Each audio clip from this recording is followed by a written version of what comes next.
아내 건 수수께끼. 옛날에 한 서재꾼이 서당에 다니며 글을 배우고 있었습니다. 그 서재꾼은 이미 장가를 든 상태였죠. 그런데 그를 가르치는 선생님이 그 서재꾼의 아내가 무척 아름답다는 이야기를 듣고 욕심이 생겼습니다. 어떻게든 저 아내를 내 것으로 만들어야겠다는 생각을 하게 된 겁니다. 어느 날 선생님이 서재꾼들과 수업 중에 꾀를 냅니다. 모두를 모아놓고 이렇게 말했죠. 얘들아, 오늘 내가 너희에게 식기저름을 하나 내볼 건데 맞출 수 있겠느냐? 아이들이 대답합니다. 예, 선생님. 해보세요. 그런데 선생님은 다른 학생들은 내버려 두고 장가든 서재꾼에게만 문제를 내겠다고 말합니다. 그리고 이렇게 제안하죠. 자, 내가 이 식기저름을 맞히면 내가 너에게 1000냥을 줄 테고 내가 못 맞히면 내 아내를 내게 바치기로 하자. 서재꾼은 자신 있게 대답합니다. 좋습니다. 그렇게 하겠습니다. 이제 선생님이 문제를 냅니다. 하리가 하루에 몇 리를 가는지 맞춰보거라. 서재꾼은 당황했습니다. 하늘의 해가 하루에 몇 리를 가는지는 알 수 없었기 때문이죠. 선생님이 또 묻습니다. 쇠마 구간의 황소 뿔이 몇 근이나 나가는지 맞춰보아라. 서재꾼은 또 모르겠다고 했습니다. 황소 뿔의 무게를 재본 적도 없으니 알 수 없었던 겁니다. 마지막으로 선생님이 묻습니다. 저 배나무 위에 올해 새가 몇 마리나 앉았더냐? 서재꾼은 또 답을 하지 못했습니다. 그가 어떻게 나무 위에 앉은 새의 숫자를 알 수 있겠습니까? 결국 서재꾼은 고개를 숙이며 말합니다.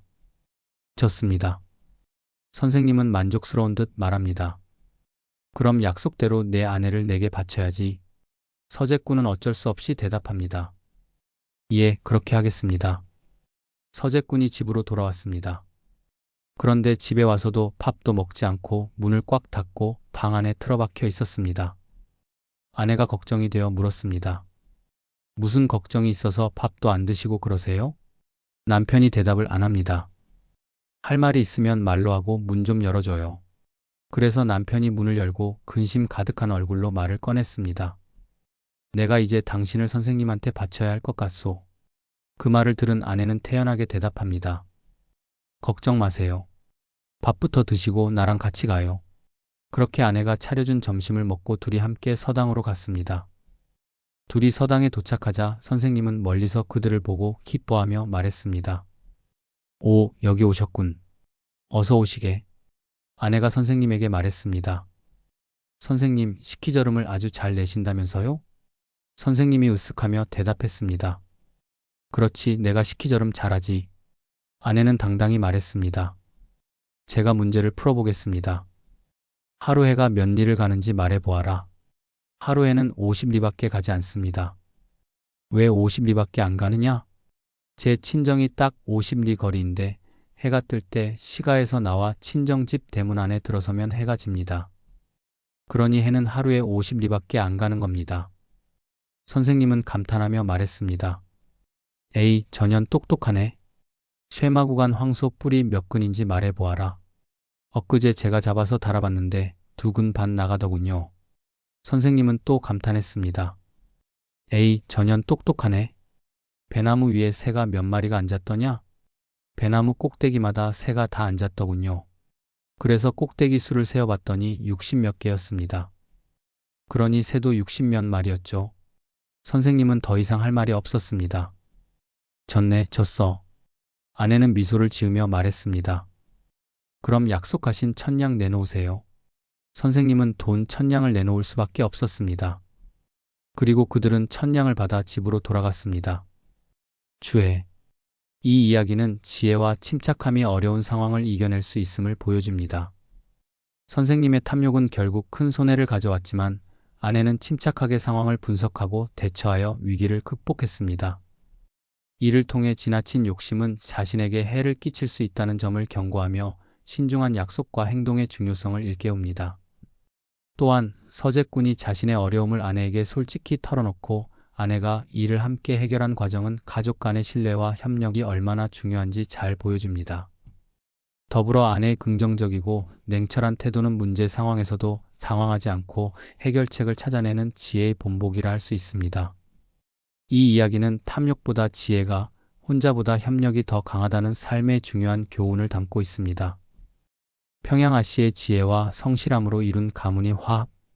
오음 윤두서 선생의 아버님은 병조판서로 계시다가 평양감사로 전근을 가게 되었어요. 그런데 그 당시 이미 호라비가 되어 혼자였지요. 아들 삼형제가 있었지만 부인은 돌아가시고 감사로 부임하러 가는 길에 원래는 내외가 쌍가마를 타고 가야 할 자리인데 혼자 가마를 타고 가니 마음이 허전했겠지요. 그렇게 평양에 도착하니 시민들이 환영식을 열어주었어요. 감사로 오신 분을 맞이하려고 많은 사람들이 모였는데 그중 한 여인이 눈에 띄었어요. 긴 댕기가 궁둥이 밑까지 치렁치렁한 여인이었는데 뒷모습이 아주 아름다워 보였던 거예요. 속으로 이렇게 생각했지요. 저런 여자와 한번 살아봤으면 좋겠다.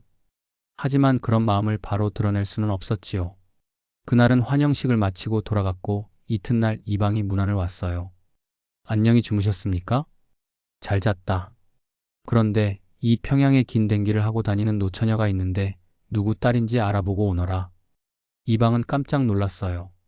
곰곰이 생각해보니 평양에서 그렇게 긴 댕기를 하고 다니는 여자는 자기 딸밖에 없었던 거예요. 이방은 고민 끝에 다음날 감사를 찾아가 말했지요. 그 여자는 소인의 딸입니다. 감사는 대답했어요. 그러냐? 그날도 바로 장가를 들고 싶다는 말을 못하고 며칠을 더 기다렸어요. 그리고 다시 이방을 불러 말했어요. 내가 그 여인과 장가를 들고 싶은데 너의 생각은 어떠냐? 내 딸을 나에게 줄 수 있겠느냐? 이방은 깜짝 놀라며 이렇게 대답했어요. 소인이 이 문제를 곰곰이 생각해보고 며칠 안에 답을 드리겠습니다. 이방은 집으로 돌아가 아무리 생각해도 이건 안 되겠다고 여겼어요. 이제 어떻게 해야 할지 고민이 깊어졌지요. 이방은 끙끙 앓기 시작했어요. 아이고, 내 딸을 병조판서에게 시집 보내면 출세길이 열릴 텐데 그렇다고 젊은 딸을 늙은 사람에게 보내는 게 맞나? 주지도 안 주지도 못하겠네. 그러던 중 딸이 아버지가 끙끙 앓는 모습을 보고 물었어요. 아버지, 왜 그러세요? 이년아, 너 때문에 내 속이 썩는다. 병이 날 지경이야. 딸은 어머니에게 이 말을 전하며 물어보라고 했지요. 저녁 때 이방의 아내가 남편에게 물었어요. 아니, 당신은 왜 딸 때문에 걱정을 하시는 거예요? 딸이 뭘 잘못했나요? 그러자 이방이 한숨을 쉬며 말했어요. 병조판서가 우리 딸을 달라는데 줄 수도 없고 안 줄 수도 없어서 이러고 있지. 아내는 잠시 생각하더니 말했어요. 그럼 딸에게 직접 물어봐요. 딸에게 상황을 말하니 딸이 대답했어요. 아버지, 그걸로 걱정하시다니 참 별 일도 다 있네요. 아버지가 아무리 노력해도 병조판서 사위 한번 못 돼 보셨을 거잖아요? 병조판서 사위가 된다면 더 바랄 게 뭐 있어요. 제가 시집 가겠어요. 그렇게 결심이 서자 이튿날 이방은 병조판서에게 딸을 보내겠다고 말했고 병조판서는 기뻐하며 그날 저녁 신방을 차리라고 했어요. 그러나 일이 꼬이기 시작했어요. 딸이 천하박색이었던 겁니다. 병조판서는 신방에 들어서자마자 딸의 얼굴을 보고 말없이 뒤돌아섰어요. 신발도 제대로 신지 않은 채 관하로 가더니 곧바로 사표를 내고 서울로 돌아가 버렸습니다. 이방의 집은 난리가 났지요. 딸이 첫날 밤도 치르지 못하고 소박을 맞다니 이걸 어찌하면 좋단 말이냐. 딸은 그런 아버지를 보고 태연히 말했어요. 아버지, 걱정하지 마세요. 어쨌든 아버지는 병조판서 사위 자리에 올라봤잖아요. 이제 우리도 양반 대접받을 수 있어요. 제가 서울로 올라가 살 길을 찾아볼게요. 걱정 붙들어 매세요. 이렇게 딸은 새로운 희망을 품고 서울로 가겠다고 나섰습니다. 2년을 보내면 받아줄 것 같으냐? 그러자 딸이 태연히 대답했어요. 그건 걱정하지 마세요. 그냥 가마를 하나 마련하고 종놈들 며칠 붙여주세요. 그 가마에 나를 태우고 병조판서 윤대감의 집 대문 앞에 도착하면 평양아 씨 오셨습니다. 하고 말만 하고 뒤도 돌아보지 말고 도망치라고 하세요. 이방은 딸의 말대로 종놈들에게 가마를 매게 하고 서울로 보냈어요. 종놈들은 병조판서의 대문 앞에 딱 도착하자 큰 소리로 외쳤지요. 평양아 씨 오셨습니다. 그리고 그대로 뒤도 돌아보지 않고 달아나 버렸어요. 그때 윤대감의 첫째 부인에게서 난 아들들은 이미 장성에 장가를 들고 살림을 차린 상태였어요. 그런데 생전 본 적도 없는 평양아 씨가 갑자기 찾아왔으니 가족들은 깜짝 놀랐어요. 큰며느리는 어찌할 바를 몰라 시아버지를 찾아가 물었지요. 아버님, 이게 도대체 어찌 된 일입니까? 윤두수의 아버지는 기가 막혔지만 어쩔 수 없다고 생각하며 말했어요. 별 수 없구나. 저쪽 구석방 하나 치워서 그곳에 머물게 하거라. 그냥 거처만 하게 해라. 큰며느리는 시아버지의 지시를 듣고 종들에게 말했어요. 저쪽 구석방으로 모셔라. 어쩔 수 없다. 그런데 종들이 구석방 문을 열었을 때 평양 아씨의 외모를 보고 너무 놀란 나머지 기절할 뻔했어요. 그녀의 얼굴이 너무 무섭고 못생겼던 거예요. 그러나 평양 아씨는 당당히 제 발로 걸어 나오며 말했어요. 내가 이 집의 당당한 둘째 부인이다. 니들이 나를 구석방으로 모실 자격이 없느니라. 나는 안방마님이 될 사람이다. 당장 안방으로 나를 모셔라. 아무도 그녀를 막을 수 없었고 결국 평양 아씨는 안방으로 들어가 자리 잡았어요. 하지만 가족들은 그녀를 멀리하며 아무도 찾아오지 않았고 종들도 밥만 갖다 줄 뿐 그림자조차 비치지 않았어요. 닷새쯤 지나자 평양 아씨는 종놈을 불러 물었어요. 이 집에 아들이 몇이나 되느냐? 종놈이 대답했지요. 3형제분이 계십니다. 평양 아씨는 종놈을 시켜 윤대감의 3형제와 며느리들을 아침에 모두 모이라고 했어요. 그리고 당당히 말했지요. 남편은 부인을 꼴 보기 싫다고 버릴 수 있지만 아들은 어머니를 어찌 버리겠느냐? 내가 아무리 이 모양이라도 어머니인데 닷새 동안 아침에 잘 잤는지 못 잤는지 문안도 안 드리고 그게 양반댁의 법도란 말이냐? 윤씨 가문이 이러냐? 이 말에 아들 3형제와 며느리들은 아무 말도 못하고 혼이 났어요. 이어서 평양 아씨는 며느리들에게도 한마디 했지요. 며느리는 여필종부라 하지만 그래도 며느리로서 책임이 있지 않느냐? 나는 이 집의 당당한 주인인데 이 집 가게가 어떻게 되는지 살림살이가 어떻게 돌아가는지 전혀 모르지 않느냐? 그러니 광의 열쇠며 필요한 것을 전부 가져오너라. 며느리들은 할 수 없이 모든 열쇠와 살림을 그녀에게 맡겼어요. 평양 아씨는 그걸 싹 움켜쥐고 살림을 맡았는데 어떻게 살림을 하는지 무섭게 잘 해냈어요. 며느리들은 한 달 동안 그녀에게 눌려 지내며 힘들어했지요. 한 달이 지나자 평양 아씨는 다시 가족들을 불러 말했어요.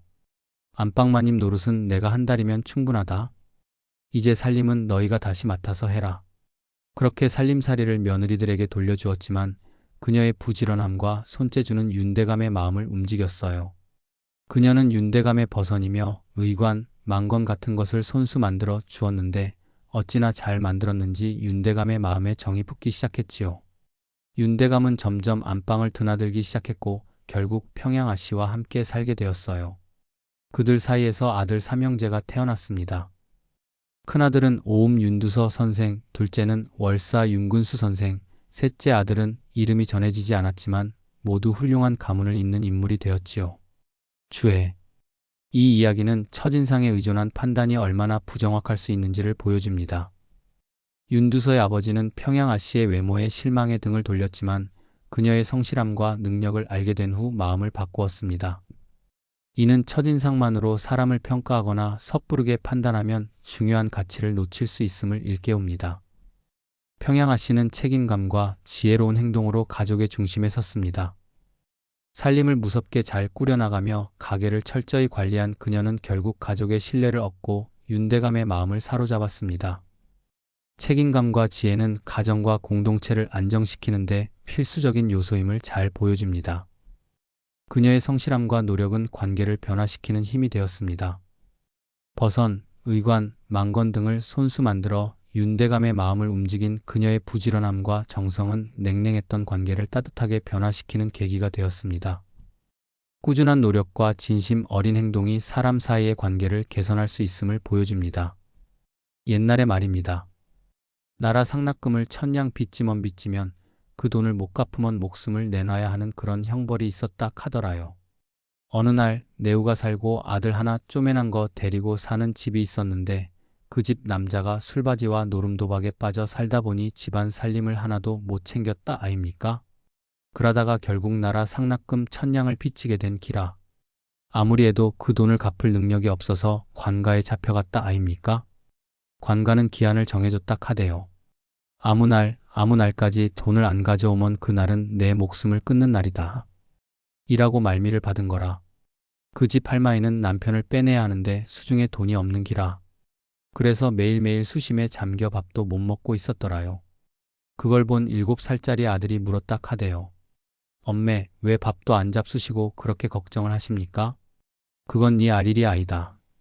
아들은 계속 물었고 결국 엄매가 말했다 카대요. 너거 아베가 나라빚 1000냥 때문에 관가에 잡혀갔다. 아무 날까지 돈을 못 가져가면 너거 아베가 죽는다. 아들이 그 말을 듣고 엄매도 그거로 걱정하는겨? 내가 당장 내려가서 아베를 데리고 올까요? 이래가 나섰다 카대요. 아이는 물어 관가를 찾아갔다 아입니까?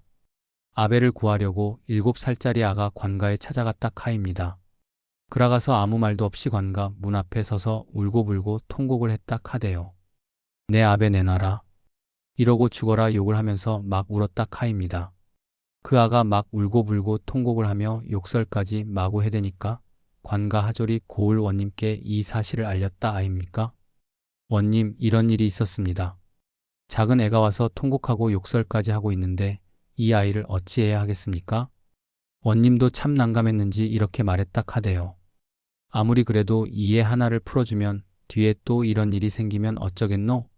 그렇다고 무조건 그냥 놔두기도 어렵고 그래도 아이가 계속 통곡하고 욕을 해대니 원님이 마지막으로 한 가지 방법을 제시했답니다. 그럼 이 아이에게 한자를 문제로 내자. 이 어려운 난자보다 더 어려운 뜻을 가진 답을 쓰면 아버지를 풀어주겠다. 이래서 원님이 한자를 써주며 말했다 카입니다. 이 문제를 풀어봐라. 내가 내준 글자, 이 어려운 난자보다 더 어렵고 깊은 뜻을 가진 글을 답으로 쓰면 내 아베를 내주겠다. 아이가 답했다 카대요.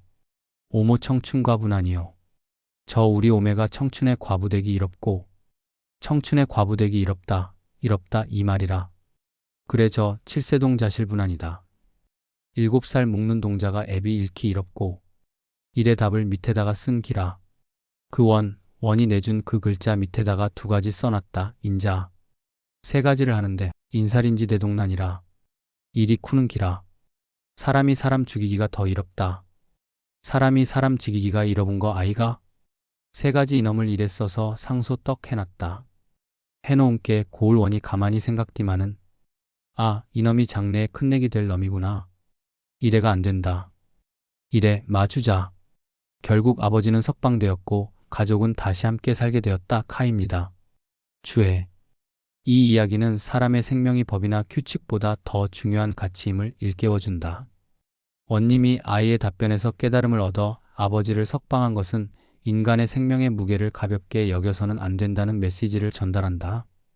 또한 7살이라는 어린 나이에도 불구하고 아이는 어머니와 자신의 고통을 담은 글로 상황의 비극과 감정을 명확히 전달하며 사람의 마음을 움직였다. 이는 지혜와 진정성은 나이에 상관없이 세상을 변화시킬 수 있음을 보여준다. 아이의 행동은 가족에 대한 무조건적인 사랑과 희생을 드러낸다. 자신의 작은 몸과 목소리로 관가에서 울부짖으며 아버지를 구하기 위해 노력한 모습은 가족을 위한 사랑이 가장 강력한 원동력임을 상기시킨다. 절망적인 상황에서도 아이는 희망을 잃지 않고 행동으로 문제를 해결하려 했고 이는 어려움 속에서도 스스로 해결책을 찾아야 한다는 교훈을 준다. 원님이 처음에는 법과 형식에 따라 아이의 요구를 거절했지만 공감과 깨달음을 통해 결정을 번복한 것은 리더로서 공감과 판단력이 얼마나 중요한지 보여준다. 단순히 규칙에 얽매이지 않고 사람들의 고통에 공감하며 상황의 본질을 이해하는 태도가 필요하다. 이 이야기는 생명의 소중함, 가족의 사랑, 지혜의 힘, 그리고 어려움 속에서 희망을 잃지 않는 용기를 통해 인간이 가져야 할 중요한 가치를 일깨워준다. 옛날에 서울에 김정승이라는 분이 계셨는데 정승으로 재직할 때도 가난했고 퇴직 후에도 살림이 나아지지 않았다고 해요. 옛말에 가난한 정승은 계란을 꿰고 산다고 했듯이 김정승도 그러했죠. 계란을 꿰고 산다는 말은 높은 관직에 있는 사람이라도 가난할 수 있다는 것을 말해요.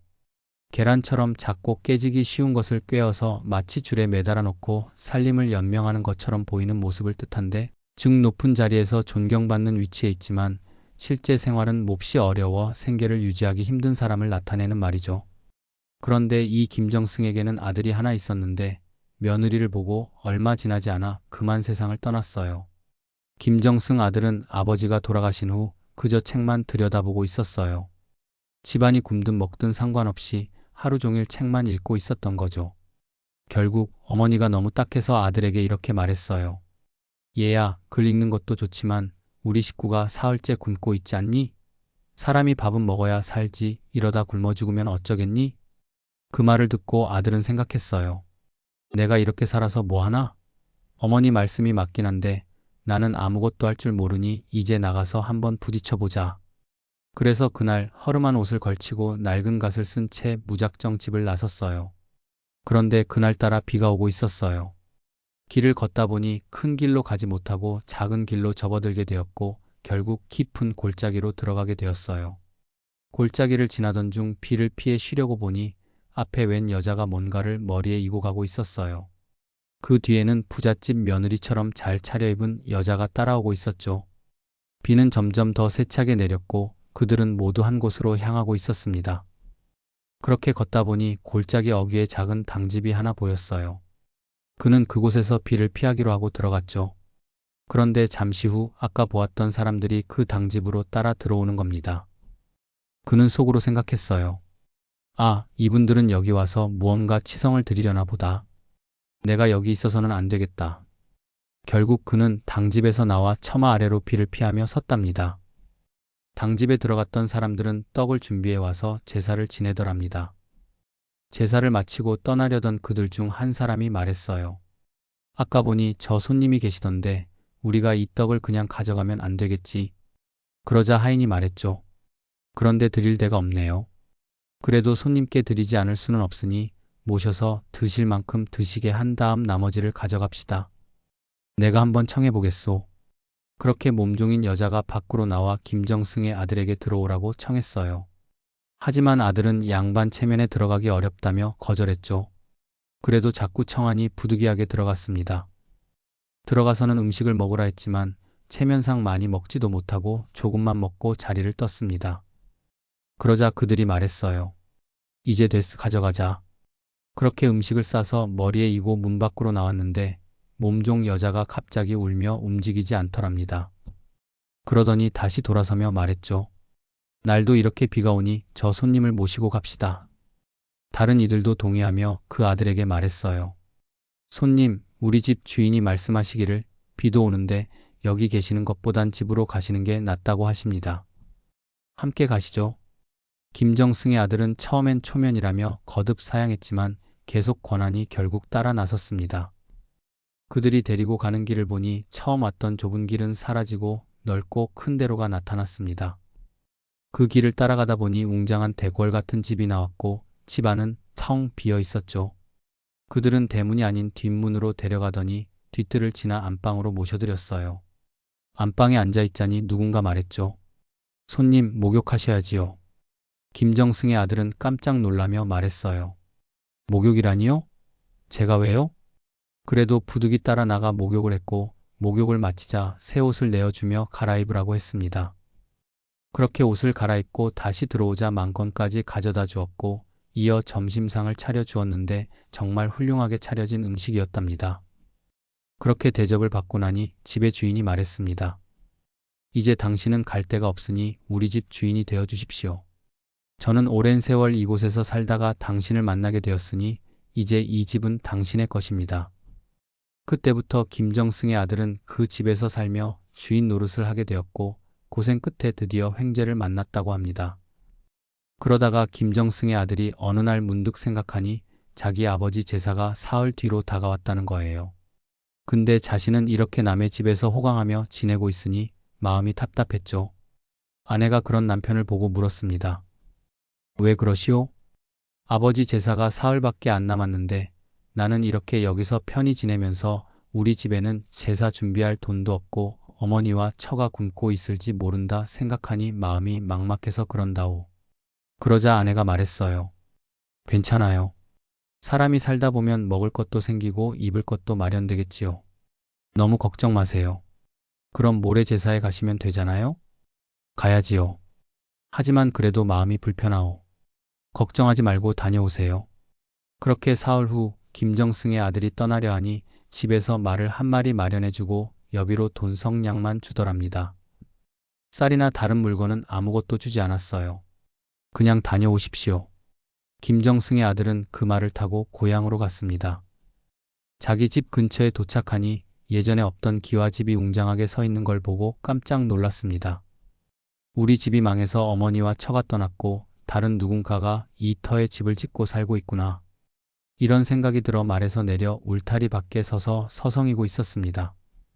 그때 부엌에서 자기 처가 마당으로 나와 김정승의 아들을 보고 말했어요. 아니, 왜 오셨다가 들어오지도 않고 거기서 서성거리고 그러세요?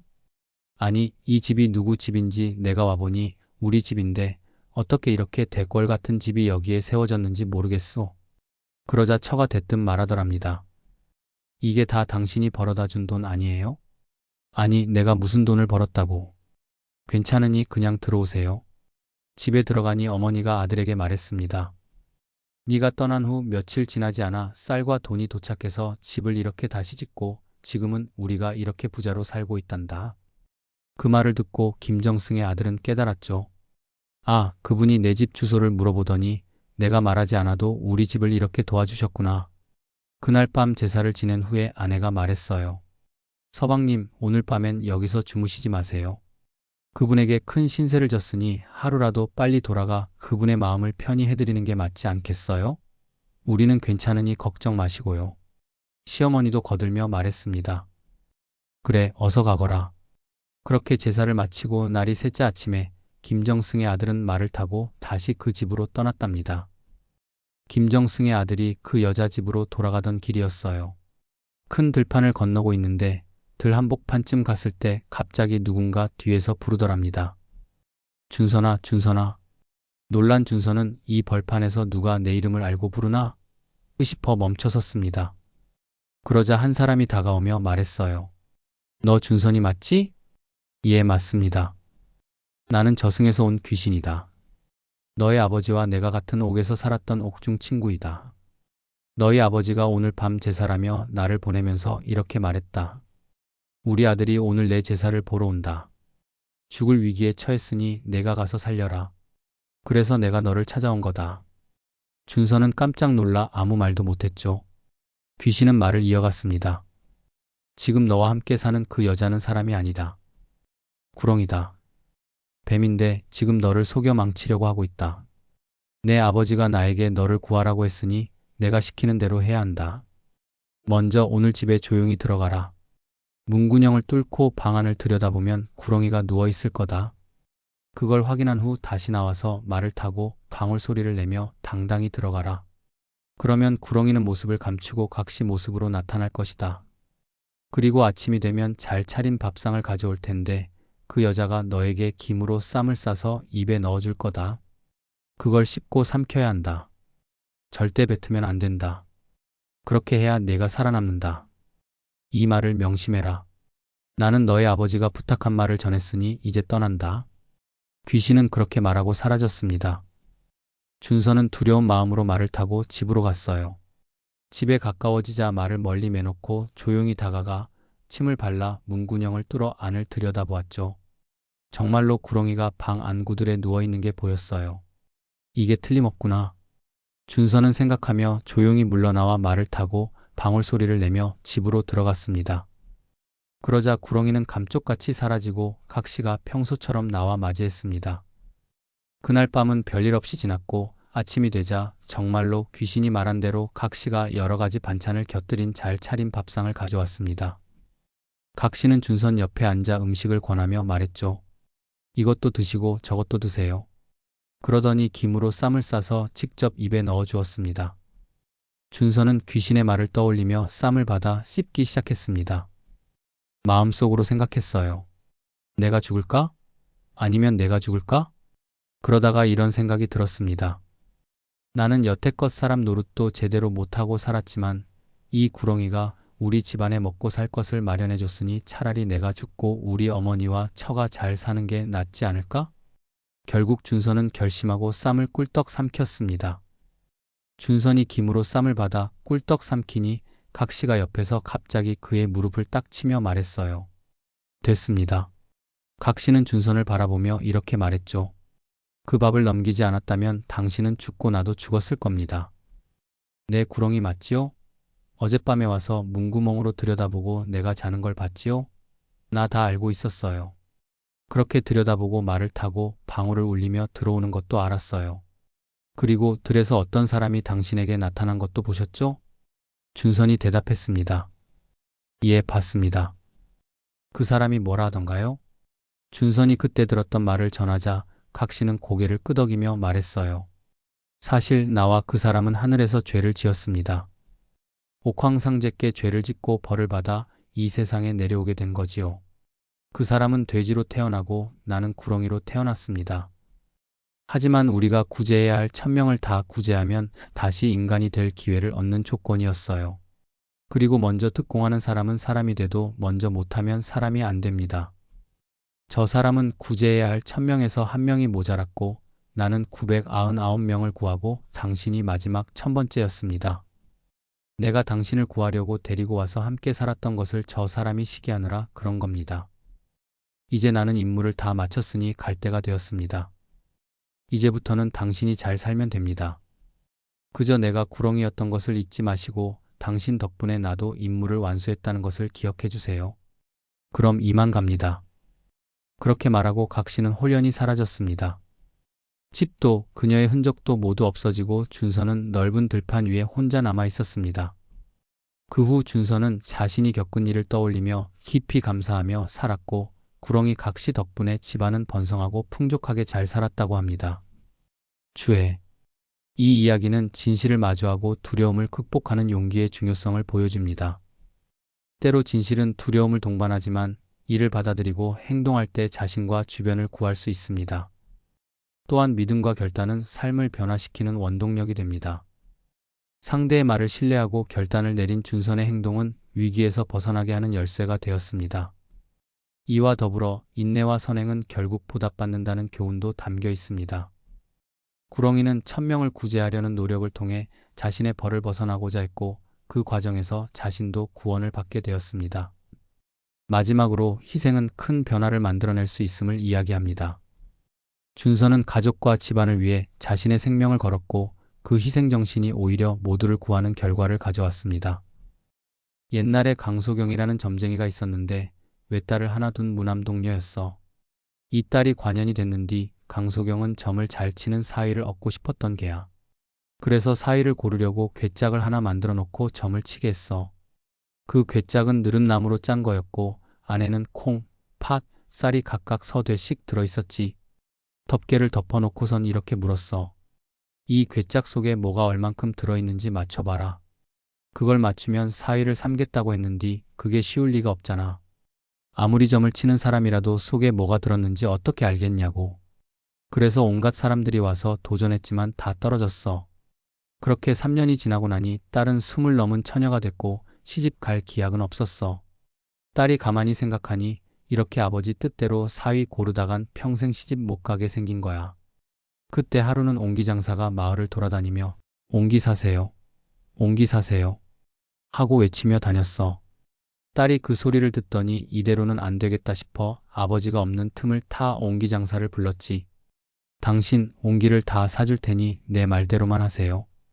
옹기장사가 물었어. 무슨 말인데요? 딸이 대답했지. 당신 장가 안 갔죠? 네, 아직 안 갔습니다. 그럼 나한테 장가올 의사가 있나요? 아유, 그거야 물론이지요. 저한테 시집만 와준다면 얼마나 좋겠어요? 딸이 웃으며 말했어. 그럼 내가 시키는 대로 꼭 할 수 있겠어요? 장가만 갈 수 있다면 뭐든지 하죠. 그래서 딸이 말했어. 그럼 옹기 다 우리 집 마당에 내려놓으세요. 내가 다 살게요. 그런데 조금 있으면 우리 아버님이 오실 텐데 아버지가 오시면 점 치러 왔다고 하세요. 그리고 아버지가 괴짝 속에 뭐가 들어있고 얼마나 있는지 묻거든 내가 알려주는 대로 말만 하시면 돼요. 그렇게만 하면 당신이 나에게 장가올 수 있게 해줄게요. 옹기장사가 대답했어. 알겠어요. 시키는 대로 하겠습니다. 옹기장사는 딸의 말을 듣고 마음속으로 생각했어요. 뭐 어차피 옹기는 다 팔았으니 손해볼 건 없지. 이왕이면 시험에 통과하면 더 좋고 아니어도 본전이잖아. 그래서 딸이 알려준 대로 외웠습니다. 느릅나무 괴짝이요. 서대 콩, 서대 팥, 서대 쌀. 그날 저녁 소경이 집으로 돌아왔습니다. 석양이 지는 때였어요. 소경은 집에 찾아온 옹기장사를 보고 물었죠. 자네 전 보러 왔는가? 예, 그렇습니다.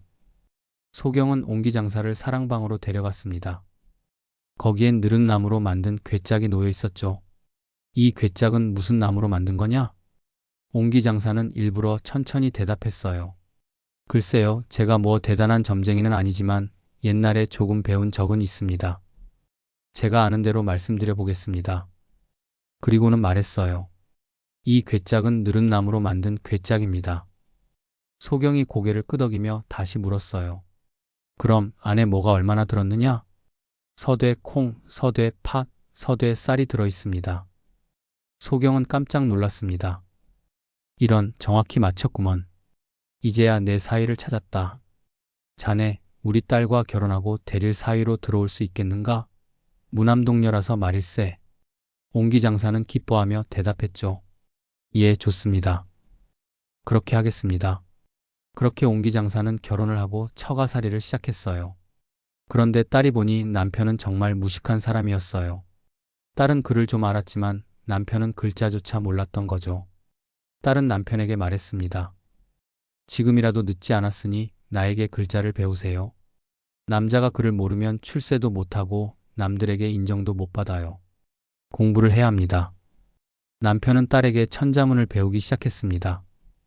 딸은 남편을 가르치며 이렇게 결심했어요. 남편을 반드시 출세시키고야 말겠어. 때마침 과거 시험이 열릴 시기가 다가왔습니다. 딸은 삼촌을 찾아가 도움을 요청했어요. 제발 제 남편을 하다못해 말단 벼슬이라도 시켜주세요. 삼촌은 딸의 부탁을 받아들였습니다. 좋다, 과거를 치르게 해라. 내가 도와주겠다. 남편은 과거에 응시했고 삼촌의 도움으로 급제를 했습니다. 그는 성주라는 곳에 군수로 부임하게 되었어요. 그러나 문제는 남편이 행정이나 재판 일을 전혀 모른다는 것이었죠. 그래서 딸은 남편이 일을 볼 때 항상 평풍 뒤에 숨어 있었습니다. 남편이 문제를 물으면 딸이 뒤에서 알려주었고 남편은 그대로 말했습니다. 그렇게 모든 행정과 재판이 원활하게 이루어졌고 군수로서의 명성이 자자해졌습니다. 시간이 흐르면서 군수의 무능함이 점점 드러나기 시작했어요.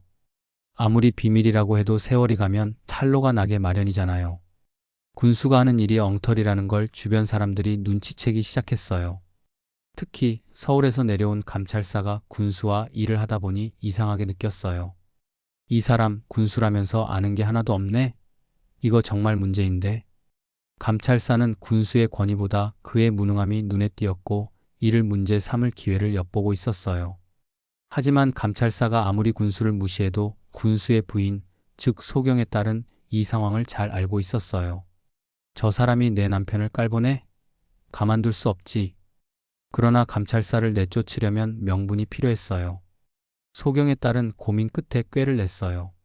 마침 그 고을에 사는 한 여자가 있었는데 젊고 예쁜 과부였어요. 소경의 딸은 그녀를 불러 이렇게 말했어요. 저 감찰사를 내쫓아야겠어. 그런데 그 사람은 독신으로 지내면서 여자와는 거리를 두는 사람이야. 하지만 내가 한번 시도해봐. 그 사람을 내 품에 끌어들이면 내가 너에게 큰 보상을 해줄게. 그 말을 들은 과부는 잠시 생각하더니 대답했어요. 군수마님 말씀대로만 하면 저는 정말 팔자가 피겠네요. 그렇게 해보겠습니다. 소경의 딸은 그녀에게 구체적인 지시를 내렸어요. 내일부터 내가 그 사람 방으로 가. 깨끗한 소복을 입고 가서 방 청소도 하고 심부름도 해. 그렇게 천천히 다가가면 될 거야. 그 과부는 소경의 딸 말대로 소복을 입고 감찰사의 방으로 갔어요. 감찰사는 처음에는 아무런 관심도 보이지 않았어요. 여자는 필요 없네. 다 소용없어. 그렇게 말하며 과부를 멀리했어요. 하지만 과부는 포기하지 않고 정성껏 아양을 떨며 감찰사의 마음을 흔들었어요. 감찰님, 저를 좀 좋게 봐주세요. 10번 찍어 안 넘어가는 나무가 없다고 하잖아요. 과부의 끈질긴 유혹에 결국 감찰사도 무너지고 말았어요. 그는 과부를 방으로 부르며 말했어요. 처음에는 그러면 저쪽에 앉아만 있으시오 했지만 감찰사와 과부의 관계는 점점 가까워졌어요. 과부가 매일 찾아와 아양을 떨고 정성껏 시중을 드니 감찰사도 마음이 흔들릴 수밖에 없었지요. 그러던 어느 날 감찰사가 말했어요. 오늘 저녁은 자네 집에서 잘 테니 그렇게 알게나. 과부는 일부러 겸손한 척하며 대답했죠. 아이고, 우리 집처럼 보잘것없는 곳에 어찌 오시겠어요? 그러나 감찰사는 단호하게 말했어요. 보잘것없다니 그런 말 말게. 내가 오늘 갈 테니 그렇게 할게. 그날 저녁 감찰사는 과부의 집으로 갔습니다. 과부는 문을 열고 극진히 맞이하며 술과 안주를 대접했어요. 감찰사는 기분 좋게 취해 불을 끄고 잠자리에 들었죠. 그런데 한밤중에 갑자기 밖에서 요란한 소리가 들렸습니다. 문 열어라. 문 열어. 감찰사는 깜짝 놀라 물었어요. 이게 무슨 소란이냐? 누가 그러는 것이냐? 그러자 과부가 큰일입니다. 저는 남편이 죽은 줄 알고 소복을 입고 지내고 있는데 지금 살아 돌아왔으니 어찌하면 좋겠습니까? 마침 방에 큰 괴짝이 하나 있었어요. 과부가 감찰사더러 우선 급하니 이 괴짝 안으로 들어가시오. 그러고는 감찰사를 얼른 큰 괴짝 속에 숨겼어요. 감찰사는 급히 괴짝 안으로 들어갔고 과부는 괴짝을 닫은 뒤 문을 열어 남편 행세를 하는 사람을 맞이했어요. 이 남자는 미리 준비된 자로 과부와 짜고 감찰사를 몰아내기 위해 꾸민 일이었죠. 남자는 방에 들어와 이렇게 말했어요. 나도 이제 떠돌이 생활은 끝내고 당신과 함께 여생을 보내려 돌아왔소. 그런데 내가 나가 있는 동안 당신은 다른 남자를 만났소. 이제 어찌할 것이오? 과부는 슬픈 척하며 대답했어요. 당신 말이 맞아요. 저도 혼자 살다 보니 어쩔 수 없었어요. 이미 다른 남자와 살고 있었으니 그와 살지 않으면 안 됩니다. 그러니 당신은 다른 데로 가셔야겠어요. 감찰사는 괴짝 속에서 이 모든 대화를 들으며 자신의 처지가 얼마나 난감한지 깨달았지요. 그렇게 과부가 감찰사를 괴짝에 숨겨둔 채 밤을 보냈습니다. 그러다 날이 밝아지니 과부와 그 남편 사이에 갈등이 생겼어요. 그 남편이 당신은 어차피 남자가 있고 나도 다른 여자가 있으니 우리가 갈라 사는 수밖에 없겠다고. 그러니 과부가 그러자고 당신은 그 여자에게로 가고 나는 지금처럼 여기서 살겠다고. 감찰사가 괴짝 속에서 그런 대화를 다 들은 거지. 그러다가 남편이 좋다 내가 떠나서 따로 살기는 하겠소. 하지만 조건이 하나 있소. 이 괴짝은 우리 집안의 가보라서 내가 가져가야 하오. 과부는 놀라며 대답했어요. 그건 안 됩니다. 이 괴짝만큼은 줄 수 없어요. 그러자 남편이 나는 살림살이 전부를 다 놔두고 이 괴짝만 가져가겠소. 그러니 알아서 하시오. 과부는 난감해하며 당신이 이 괴짝을 가져간다면 나는 군수님께 고소할 수밖에 없어요. 했어요. 남편이 비웃으며 고소라니 어디 한번 해보시오. 누가 이기나 보자고. 과부는 군수에게 찾아가 고소를 했습니다. 군수는 괴짝을 공청에 가져오라고 명령했어요. 괴짝이 공청에 놓이자 사람들이 몰려들었죠. 괴짝 안에는 관찰사가 벌거벗은 채 숨고 있었는데 그 사실을 아는 이는 아무도 없었어요. 군수는 공청에서 말했죠. 이 괴짝은 가보라는데 양쪽 모두 권리가 있다면 나눠 가져야겠구먼. 군수의 아내, 즉 소경의 딸은 병풍 뒤에서 숨어듣고 있다가 군수에게 조용히 지시했어요. 역조를 데려다가 톱으로 괴짝을 쪼개게 하세요. 군수는 그대로 명령했습니다. 이 괴짝을 톱으로 쪼개라. 역졸들이 괴짝을 톱질하기 시작하자 괴짝 안에 숨었던 감찰사가 비명을 지르며 튀어나왔습니다. 그는 알몸인 채로 공청에 서게 되었고 군수와 주변 사람들이 모두 웃음을 터뜨렸어요. 감찰사는 급히 뛰어나가려 했지만 군수의 아내가 앞치마를 던져주며 간신히 그의 체면을 살려줬습니다. 감찰사는 망신을 당한 채 결국 서울로 도망갔고 군수와 그의 아내는 다시 평화로운 삶을 되찾았습니다.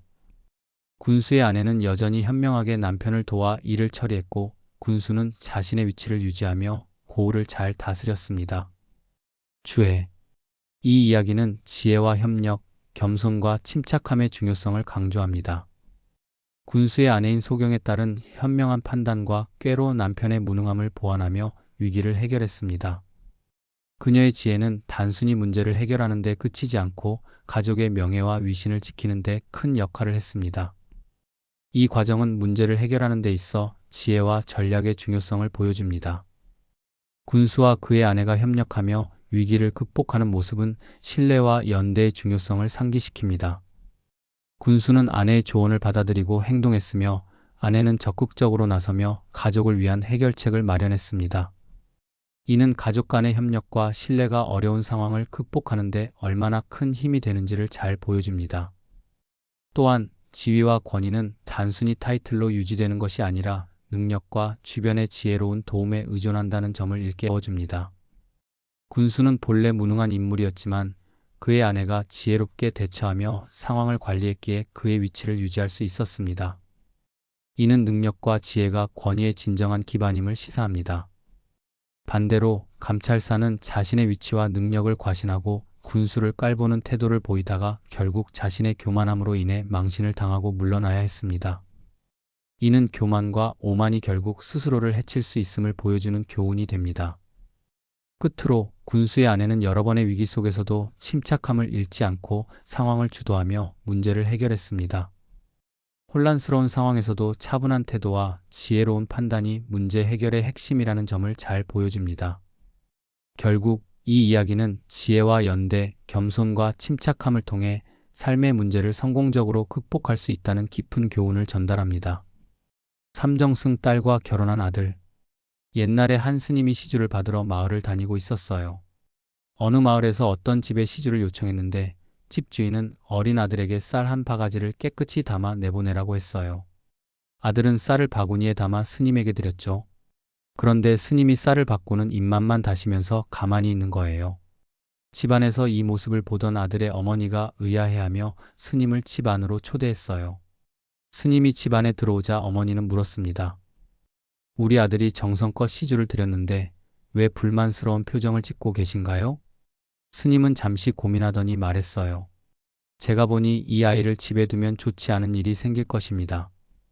이 아이를 집에서 계속 귀하게 키우다가는 큰 재앙이 올 수도 있어요. 그러니 이 아이를 아무 날 아무 시에 길에 서 있는 노승에게 맡기고 집에서 떠나보내는 것이 좋습니다. 그렇지 않으면 이 아이와 헤어질 수밖에 없는 상황이 올 것입니다. 이 말을 들은 부모는 걱정이 이만저만이 아니었어요. 그들의 외아들이자 소중한 자식이었으니까요. 부모는 고민 끝에 스님의 말을 무시하려 했지만 그 이후로 식음을 전폐할 정도로 걱정이 커졌습니다. 아들이 부모가 밥을 먹지 않는 이유를 물었지만 부모는 아무 말도 해주지 않았어요. 하지만 아들이 계속 간청하자 어머니는 결국 털어놓았습니다. 스님이 내가 집에 있으면 우리가 큰 불행을 겪을 것이라고 했단다. 그래서 너를 떠나보내야 한다고 하셨다. 하지만 우리가 너를 떠나보내면 내가 어디서 어떻게 살지 걱정이 되어 이런 상태로 있는 거란다. 이렇게 해서 가족은 큰 고민에 빠졌습니다. 스님의 말을 따를지 아니면 운명을 믿고 아이를 집에 둘지 결정해야 했죠. 아들은 부모님의 뜻에 따라 집을 떠나기로 결심했어요. 그는 부모님께 이렇게 말했죠. 어머니, 아버지, 제 걱정은 하지 마시고 진지라도 드시며 건강을 챙기셔야 합니다. 저를 살리시려면 부모님께서 강건하셔야 합니다. 그날 아들은 스님의 예언을 따르기로 하고 떠날 준비를 부탁했습니다. 부모님은 마음이 찢어질 듯 아팠지만 아들을 위해 폐물과 짐을 챙겨주며 작별을 했어요. 아들은 그렇게 부모 곁을 떠나 떠돌이 생활을 시작했습니다. 여러 마을을 떠돌며 거지처럼 노숙을 하고 먹을 것을 구하던 아들은 서울 근처에 도착했어요. 어느 날 저녁, 날이 저물어 한 폿죽을 파는 작은 가게 집을 찾아 들어갔습니다. 그 집에는 노인과 딸이 살고 있었고 폿죽을 만들어 팔며 생계를 이어가고 있었죠. 아들은 그곳에서 폿죽을 사 먹으며 후한값을 치렀어요. 예를 들어 폿죽 값이 10원이면 30원, 50원씩 주었죠. 이렇게 몇 달이 지나도 아들은 그 집을 떠날 생각을 하지 않았습니다. 노인은 점점 궁금해져 아들에게 물었습니다. 도령님은 보아하니 거지처럼 떠도는 분은 아닌 듯한데 어쩐 일로 이렇게 오랜 시간 머무르시는 겁니까? 아들은 자신의 사연을 털어놓았어요. 저는 본래 어느 집의 귀한 외아들입니다. 그런데 어느 날 스님께서 오셔서 시주를 요구하셨고 제가 쌀을 바쳤습니다. 그 후 스님은 저를 보며 입맛만 다시고 가만히 계셨죠. 저희 어머니가 스님께 그 이유를 묻자 스님은 저를 떠나보내지 않으면 부모님과 헤어질 운명에 놓일 거라고 하셨습니다. 그래서 저는 부모님 곁을 떠나게 된 것입니다. 이 말을 들은 노인이 물었어요. 그럼 이제 어떻게 하실 생각이십니까? 아들이 대답했습니다. 스님께서 말씀하시길 제가 살 길은 서울 삼정승의 딸과 혼인을 하는 것이라고 하셨습니다. 하지만 제가 삼정승의 딸과 혼인하려면 어떻게 해야 할지 모르겠습니다. 아들의 사연을 들은 포죽장사 노인은 고민에 빠졌습니다. 삼정승의 딸과 혼인을 해야 아들이 살 수 있다니 이걸 어찌해야 하나. 그는 자신의 딸과 상의했어요. 딸은 삼정승 집안에서 일하는 몸종이었기 때문에 뭔가 방법이 있을지도 몰랐습니다. 딸은 잠시 생각하더니 말했습니다. 걱정하지 마세요. 좋은 방법이 있습니다. 제가 어떻게든 해보겠습니다. 며칠 후 딸은 아들을 깨끗이 단장시켰습니다. 포죽장사와 딸은 아들이 가진 돈으로 좋은 옷을 사 입히고 멋지게 꾸몄습니다. 아들은 원래도 잘생긴 사람이었는데 이렇게 단장하니 마치 달덩이처럼 빛났습니다. 딸은 아들을 데리고 삼정승의 집으로 갔습니다. 삼정승 집은 큰 문, 작은 문, 셋째 문까지 여러 겹의 문을 지나야 들어갈 수 있는 곳이라 아무나 들어갈 수 없었습니다. 그러나 딸은 일을 하러 다니던 몸종이라 이곳저곳을 잘 알았고 아들을 조용히 감춰 데리고 갔습니다. 딸은 아들을 연못가로 데리고 갔습니다. 그곳은 삼정승의 딸이 공부하는 초당이 보이는 곳이었죠. 포죽장사 딸은 배를 띄워 아들을 초당 가까이 데려갔습니다. 그리고 아들에게 말했어요. 저기가 삼정승 따님이 공부하는 초당입니다. 이제부터는 당신이 알아서 해야 합니다. 저는 여기까지예요. 아들은 두려웠지만 결심했습니다. 죽든 살든 해보는 수밖에 없지. 그는 초당으로 조심스레 다가갔습니다. 문이 살짝 열려 있었고 안에서는 삼정승의 딸이 책을 읽고 있었습니다. 아들은 문 앞에서 발 하나는 문 안에, 나머지 하나는 문 밖에 두고 머뭇거렸습니다. 차마 들어가지는 못하고 말이죠. 안에 있던 삼정승의 딸은 이상한 기운을 느끼고 고개를 들었습니다. 그리고 문 앞에서 어정쩡하게 서 있는 아들을 보고는 조금 당황했어요. 딸은 주역책을 펼쳐들고 계속 읽으며 마음을 가라앉히려 했습니다. 그러나 아들은 그 자리를 떠나지도 않았고 묘한 분위기가 이어졌습니다. 결국 삼정승의 딸이 책을 내려놓고 말했습니다. 거기 있는 사람이 귀신이라면 당장 사라지고 사람이라면 들어오세요. 아들은 삼정승의 딸 앞에서 자초지종을 이야기했습니다. 저는 본래 귀한 외아들인데 대사가 말하기를 삼정승 딸과 혼인을 해야만 살 수 있다 했습니다. 그래서 여기까지 오게 되었습니다. 삼정승의 딸은 이야기를 듣고 고개를 끄덕이며 말했어요. 그러면 저 벽장문을 열고 안으로 들어가 있으세요. 아들은 말대로 벽장 속으로 들어갔습니다. 그러자 삼정승의 딸은 하인들에게 몰래 음식을 가져오게 하여 아들에게 먹였습니다. 그동안 딸은 하녀들과 함께 이야기하기 시작했어요. 내가 재미있는 이야기를 하나 할게. 들어볼래? 무슨 이야기인데요? 시골에서 온 어떤 귀한 아들이 있는데 삼정승의 딸과 결혼하지 못하면 죽는다고 해. 그 사람을 살리는 게 맞을까? 아니면 그냥 놔두는 게 맞을까? 하녀들이 대답했어요. 그렇게 귀한 아들이라면 살려야지요. 할 수만 있다면 살려야죠. 딸은 결정을 내리고 벽장문을 활짝 열며 말했습니다. 이리 나오세요. 아들이 나왔을 때 하녀들은 깜짝 놀랐습니다. 아들은 정말 잘생긴 모습이었거든요. 하녀들이 말했죠. 정말 귀하게 생긴 분이네요. 이렇게 좋은 사람이라면 살려야죠. 삼정승의 딸은 아들을 데리고 몇 달 동안 돌보며 살려냈습니다. 그런데 어느 날 밤 갑자기 큰 호랑이 같은 천금대오가 나타났습니다. 연못 근처에서 어마어마한 소리를 지르며 삼정승 집 문을 거칠게 두드리고 있었어요. 호랑이가 계속 소리를 지르자 딸과 하녀들은 방 안에서 주역을 읽으며 호령하기 시작했습니다. 마침내 호랑이는 기운을 잃고 시무룩해지더니 돌아갔습니다. 그러나 그 후 아들의 상태를 확인하려 벽장을 열어보니 아들이 꼼짝 않고 누워 죽은 것처럼 보였습니다. 딸과 하녀들은 놀라서 아들을 끌어내고 울며 약을 먹이고 돌보기 시작했습니다. 다행히 시간이 지나며 아들은 다시 살아났습니다. 그렇게 아들은 목숨을 건지고 삼정승의 딸의 도움으로 생명을 이어갈 수 있게 되었어요. 아들은 천금대오의 위협에서 간신히 목숨을 건졌습니다. 만약 그 시간을 넘기지 못했다면 호랑이에게 잡아먹혀 죽을 뻔했지요. 천금대오가 떠난 후 아들은 삼정승의 딸의 보살핌을 받으며 학문을 배우기 시작했습니다. 아들은 총명하고 인물도 뛰어나 공부를 빠르게 익혔습니다. 삼정승의 딸은 그런 아들을 보며 장래에 크게 될 인물이라고 생각했지요. 하지만 삼정승의 딸은 고민에 빠졌습니다.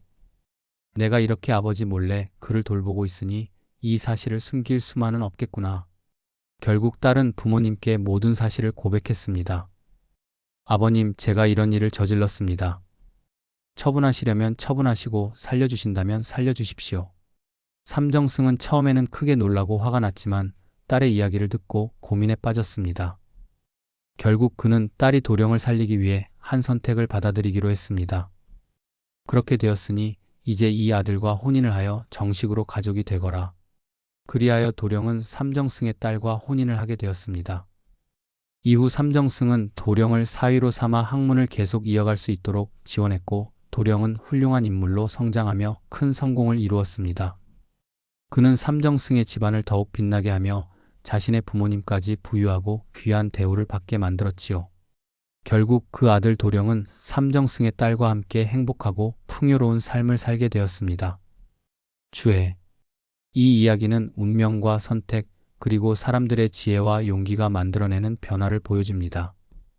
처음 아들은 삼정승의 딸과 혼인을 해야만 살아남을 수 있다는 운명적인 예언을 받았지만 그의 삶은 단순히 운명에 의존한 것이 아니라 스스로의 노력과 주변 사람들의 헌신적인 도움으로 바뀌게 됩니다.